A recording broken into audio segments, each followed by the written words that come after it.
ഞാൻ ഈ വെള്ളാപ്പള്ളിയുടെ കാര്യത്തിലുള്ള എനിക്ക് എൻ്റെ ഒരു അഭിപ്രായം മറ്റൊന്നും തെറ്റിദ്ധരിക്കരുത്. ഇത്ര സീനിയറായ ഒരു നേതാവ്, എത്രയോ ജീവിതാനുഭവം അദ്ദേഹത്തിനുണ്ട്.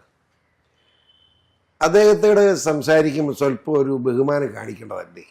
ഇപ്പോൾ ഈ അടുത്ത കാലത്തുണ്ടായ സംഭവിച്ചാൽ പറയുന്നത്, പുള്ളിയുടെ മകൻ്റെ പ്രായമില്ലാത്ത ഒരു പത്രക്കാരൻ കയറി അങ്ങനെ വളരെ മോശമായി ഏറ്റുപെടുക എന്ന് പറഞ്ഞാൽ മോശമല്ലേ? അങ്ങനെ അതാ ചൂടായി. പുള്ളി മലപ്പുറത്തെ സംബന്ധിച്ചൊരു അഭിപ്രായം പറഞ്ഞു. അത് എങ്ങനെ കുറ്റപ്പെടുത്തും? മലപ്പുറത്തെ പുള്ളി മുസ്ലിം സമുദായത്തെ അല്ല, ഞാനത് വളരെ കീനായിട്ട് മുഴുവൻ വായിച്ചു.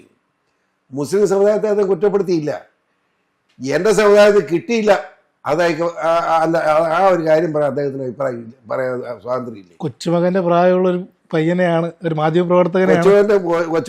കൊച്ചുമകൻ്റെ പ്രായമുള്ളവൻ ആ മാന്യമായിട്ട് പറയാം, വല്യപ്പനോട് പെരുമാറുന്നതോട് പെരുമാറണം. അവൻ്റെ തലപ്പിടിക്കാർ പെരുമാറുന്ന രീതിയിൽ മോശമായിട്ടവൻ പെരുമാറിയതിന് ഞാനാണ് അടിയും കൂടെ കൊടുത്തിരുന്നത്. എൻ്റെ അഭിപ്രായം, അവൻ അല്ലെന്ന് എനിക്കറിയാം. അവൻ പേടക്കാരനാണ്, കുഴപ്പക്കാരനാണ്, അവൻ തീവ്രവാദിയാണ്.